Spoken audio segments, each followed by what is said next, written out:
जिस प्रकार से 9/11 का हमला ये ट्विन टावर्स पर किया गया, ये बताने के लिए कि अमेरिका का might, the might of America was in the twin towers, और इसीलिए ट्विन टावर पर हमला करके एक प्रकार से अमेरिका के सार्वभौमता को उसके ऊपर एक चुनौती दी गई। उसी प्रकार से ताज या ट्राइडेंट ये केवल होटल नहीं थे, यहां पर इंटरनेशनल कम्युनिटी रहती थी, यहां पर काउंसिलेट्स के लोग रहते थे,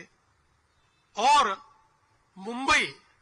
जो भारत की आर्थिक राजधानी है, उस आर्थिक राजधानी को चुनौती देने के लिए एक एक टारगेट इस प्रकार से चुना गया था कि जिससे दुनिया को यह बताया जाए कि हां, हमने भारत पर हमला किया है। यह हमला मुंबई पर नहीं था, यह होटल पर नहीं था, यह हमला भारत की सार्वभौमता पर था। यह हमला एक हमको चुनौती थी। उस समय इस हमले के बाद अगर उस चुनौती को हम समझ लेते और शायद उस समय ऑपरेशन सिंदूर जैसी हिम्मत हम दिखाते, तो आज हमारे ऊपर हमला करने की हिम्मत कोई नहीं करता। लेकिन उस समय हम लोगों ने वो हिम्मत नहीं दिखाई, पर पहलगाम में जब हमारे बहनों का सिंदूर पोंछने की नापाक कोशिश की गई, तो उसके बाद जिस प्रकार से प्रधानमंत्री जी ने बहुत स्पष्ट शब्दों से कहा कि टेरर और टॉक्स ये साथ में नहीं हो सकते, और हमारी सेना को एक प्रकार से खुली छूट दी, तो भारत की सेना ने पाकिस्तान के अंदर घुसकर सारे के सारे टारगेट समाप्त कर दिए। पाकिस्तान कुछ नहीं कर पाया, और एक प्रकार से ऑपरेशन सिंदूर के माध्यम से भारत की ताकत, भारत की क्षमता ये दुनिया ने देखी, और आज दुनिया ये मानती है कि भारत एक बदला हुआ देश है, भारत एक मजबूत देश है। लेकिन ये लड़ाई समाप्त नहीं हुई, क्योंकि अब पाकिस्तान जैसा देश ये जानता है कि सीधी लड़ाई में भारत को हम पराजित नहीं कर सकते।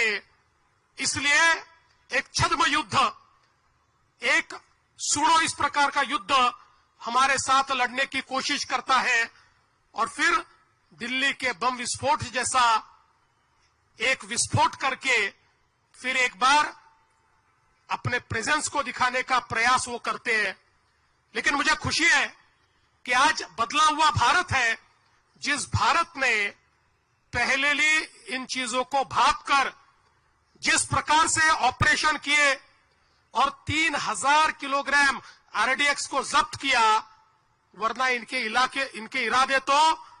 भारत के हर कोने में इसी प्रकार से बम विस्फोट करने के थे, और मुंबई सहित कई हमारे देश के शहर इनके टारगेट पर थे। लेकिन जब भारत की हमारी एजेंसीज ने इसको भांप लिया और उन पर सीधे हमला बोला, तो दिल्ली में उन्होंने एक विस्फोट करके अपने प्रेजेंस को दिखाया। और इसीलिए हम ये कहना चाहते हैं कि खतरा लगातार जारी है, क्योंकि अब पाकिस्तान जानता है हमसे लड़ नहीं सकता, तो इस प्रकार से कोई ना कोई घटना करके और पूरे विश्व में अपने प्रेजेंस को दिखाने का काम और भारत के खिलाफ इस प्रकार से साजिश करने का काम वो करते रहेंगे।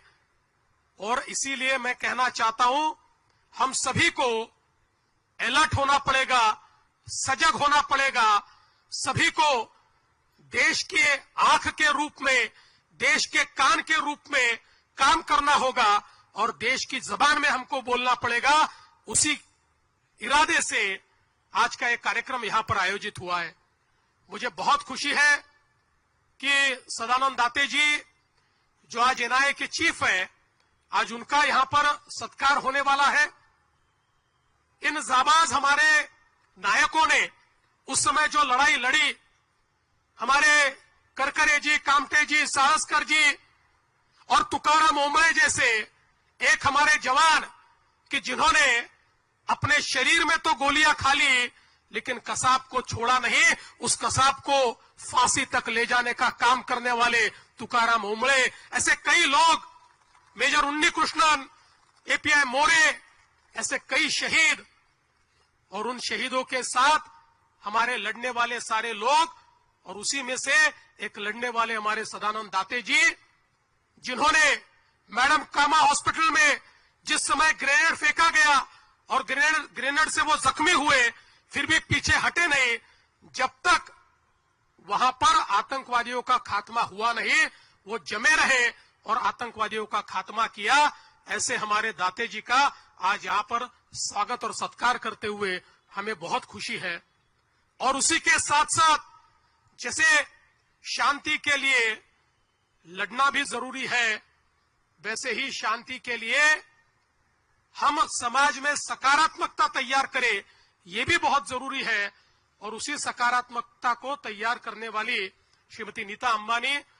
जो एक प्रकार से पीस एम्बेसडर के रूप में काम करती है, उनका भी आज यहां पर सत्कार हो रहा है। हमारे युवाओं को कल्चर और स्पोर्ट्स के माध्यम से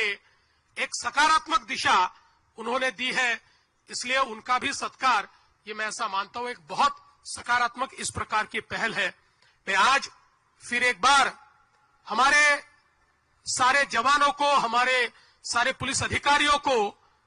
जिन्होंने शहादत दी है, ऐसे सभी शहीदों को नमन करता हूं।